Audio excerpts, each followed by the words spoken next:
Très heureuse de vous savoir nombreux, peuple des dieux, shalom. Bienvenue une fois de plus dans votre émission Parlons Religion.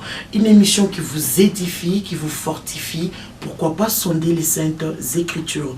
Aujourd'hui, Parlons Religion reçoit pour vous un homme de Dieu très profond, en parole, en révélation et surtout, et on a donné ça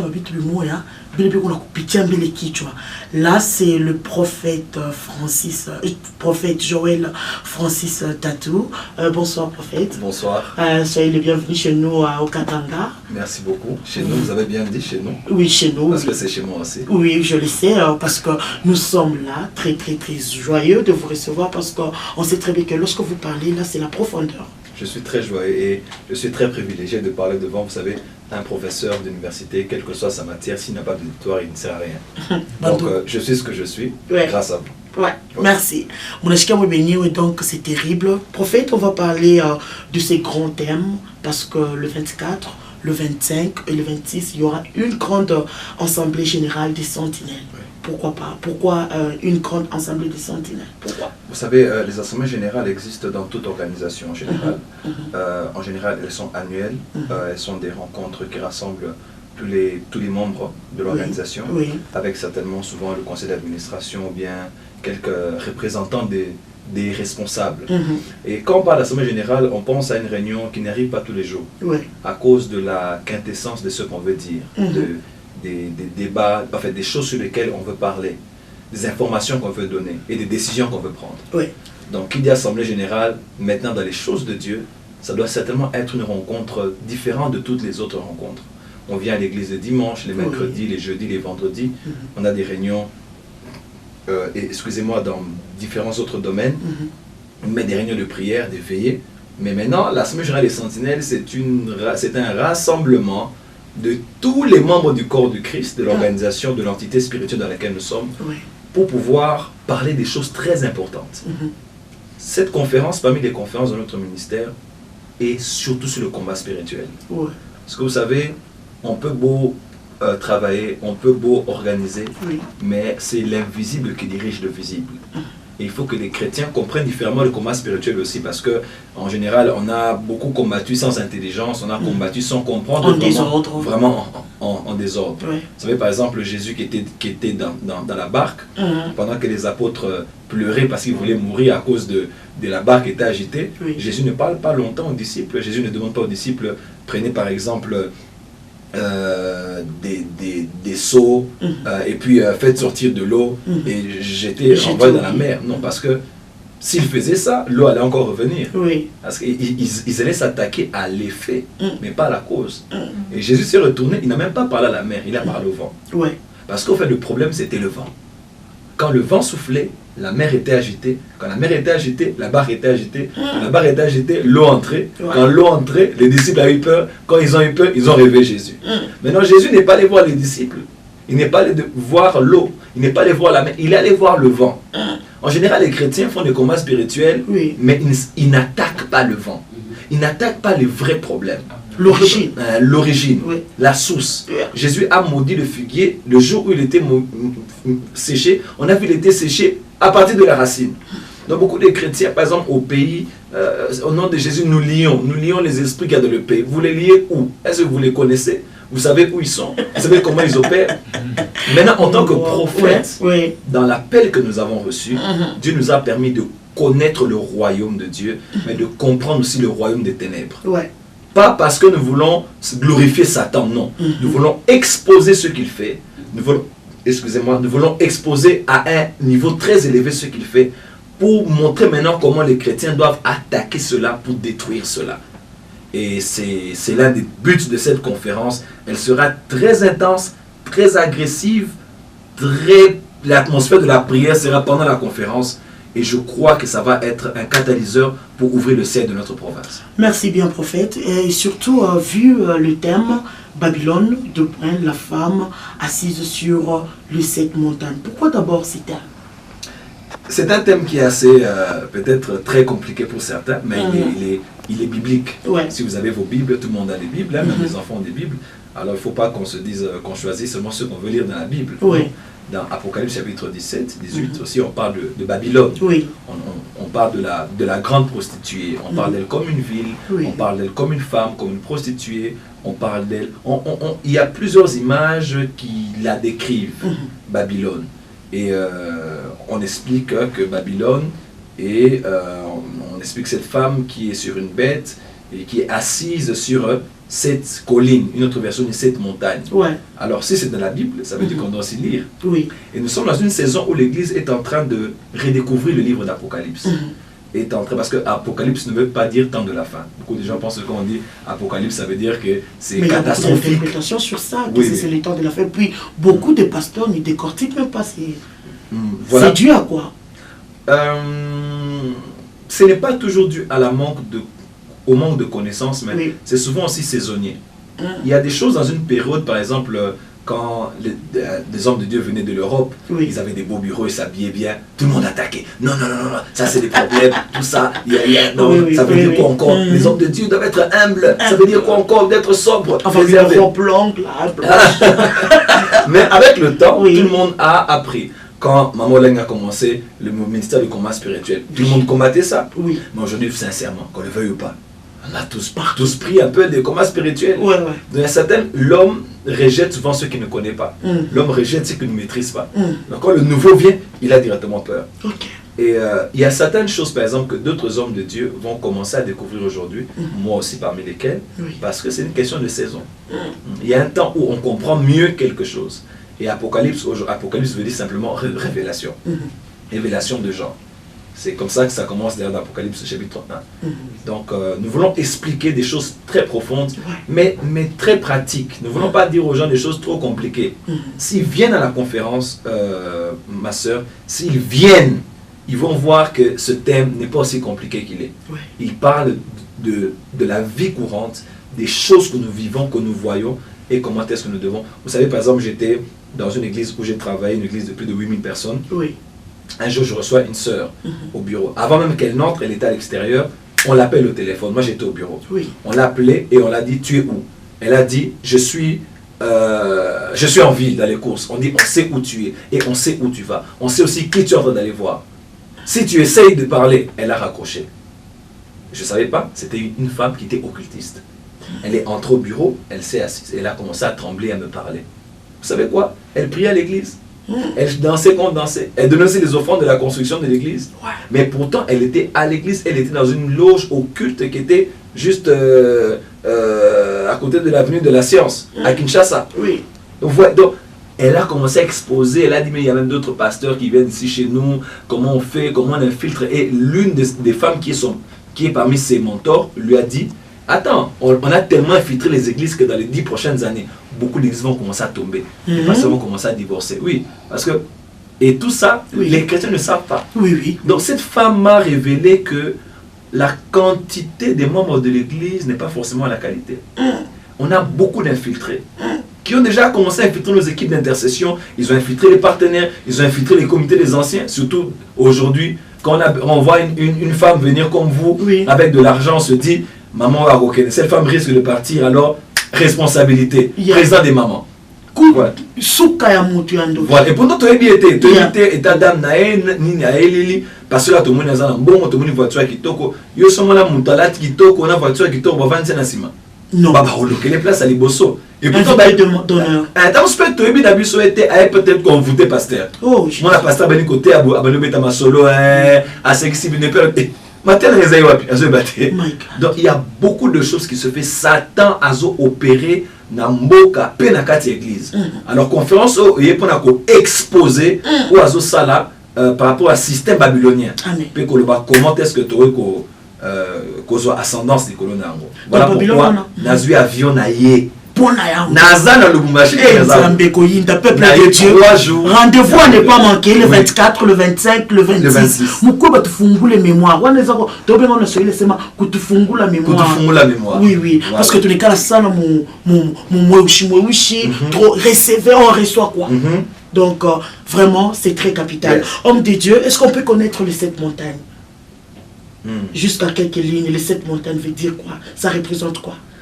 Il y a plusieurs lumières par rapport aux 7 montagnes, ça veut dire beaucoup de choses, mais néanmoins, dans l'approche dans laquelle je suis, les 7 montagnes sont les 7 sphère qui influence toutes les sociétés. Que vous le vouliez ou pas. Aucun peuple n'est plus grand que sa mentalité. Quand on dit que le Congo est malade, c'est pas l'eau du Congo, c'est pas la rivière, c'est pas Caravia, c'est pas le fleuve Congo, c'est pas les arbres. Tout va bien.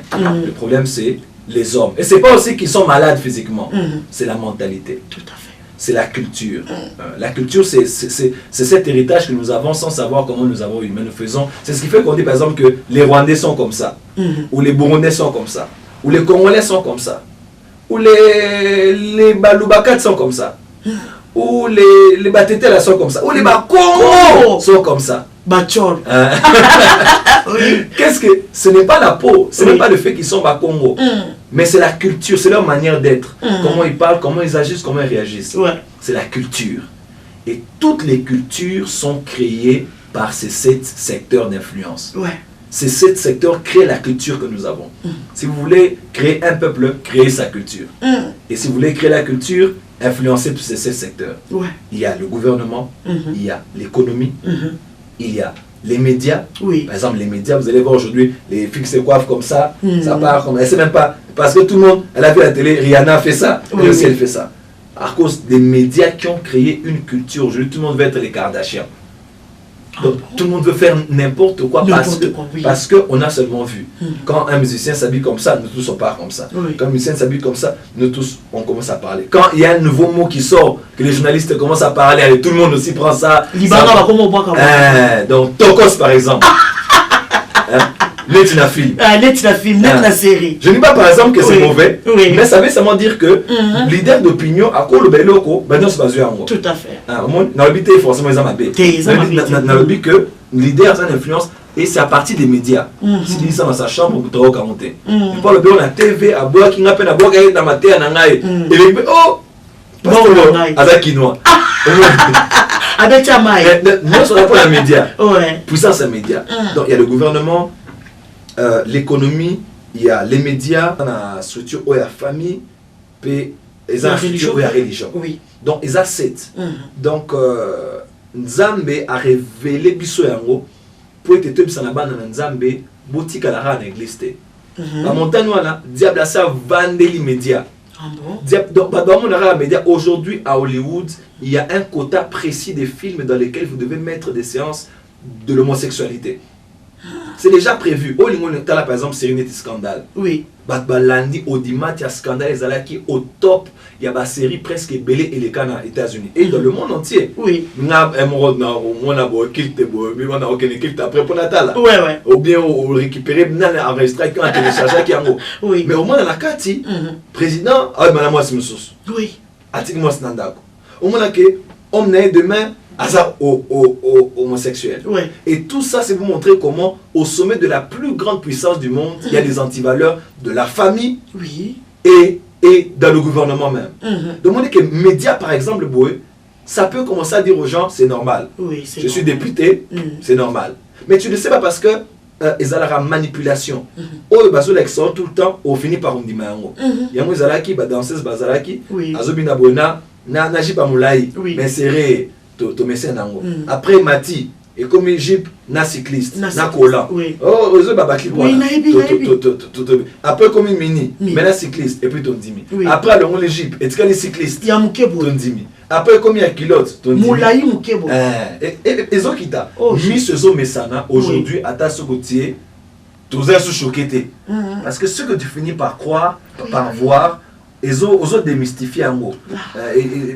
Mystère n'a pas aussi là. Il y a un moment où la télévision, ils ont s'embrassé, ils ont choqué, moi on a sauté. Ah bien, pour moi, c'est ce message. Dans les médias, par exemple, sont une puissance, ce sont des agendas sataniques. Pourquoi? Pour nous bébé ça, vie de famille, pour nous côté ça anti-valeur, comme un esprit adultère, il y a kobo, il y a homosexualité et il y a makamébé. Mais prophète, par rapport à la religion et influencer Bénéni. Oui, par exemple, dans l'État islamique, dans l'État islamique, par exemple, Moutoumoko, banalistement, prochain danger dans la génération, les homosexualité dans l'islam. c'est vrai que l'islam est tout ça pacifique. Mais extrême islam, par exemple, où ils ont ampleur à mener, ils ont la base à Otomouina, Afrique du Nord. Ils ont la base à Otomouina contre Israël. Parce que ils ont revendiqué comme ma charia. Donc, constitution islamique, à la tête, il y a l'État. Boko Haram, par exemple. Ils ont islamique. Et la statistique, le but que d'ici 2025, Europe Mobimba, et vous allez gagner par l'islam. Parce que eux, ils font la multiplication par la procréation. Ils sont chrétiens, tous les 2 ou 3 eaux, tous se remplir les terres. Mais on a pas 5, 6, 10. Lobby après 10 ans, 15 ans, 20 ans, moi on a déjà musulman, peut-être futur terroriste, ceux qui basent dans l'islam extrême. Donc par exemple, la religion influence beaucoup l'avenir du monde. Ça peut être l'islam, ça peut être le christianisme, ça peut être dans beaucoup de choses. Et il faut que là où il y a des dieux, que l'on reconnaisse le vrai Dieu. Alléluia. C'est pour cela que le domaine de la religion doit aussi être influencé. Et est-ce que l'Église aujourd'hui a une place dans la société? L'Église, vu comment on a un pasteur, un leader, est-ce qu'on peut influencer facilement?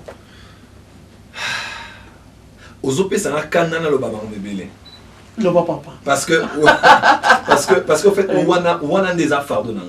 C'est là où se trouve mon fardeau. Ouais. J'étais avec le directeur du protocole du chef de l'État du Burundi. Il m'a dit une chose que j'ai beaucoup. Il m'a dit, prophète Joël, le problème ce n'est pas d'avoir des chrétiens dans tous les secteurs. Mais le problème c'est d'avoir des chrétiens influents. Aujourd'hui, que vous ne le vouliez pas, à l'aéroport, j'étais arrivé aujourd'hui, il y a des chrétiens. Oui. Au niveau des ports, il y a des chrétiens. Des frontières, il y a des chrétiens. Il y a des chrétiens partout. Partout où tu iras, tu verras, même au niveau de la semaine provinciale, là où il y a le gouverneur, il y a des chrétiens. Gloire à Dieu. Mais que font ces chrétiens? Et puis, là, typé couleur, paix, amour, ils sont devenus comme des caméléons. À l'église, on est des chrétiens, là, on ne change plus. Et puis,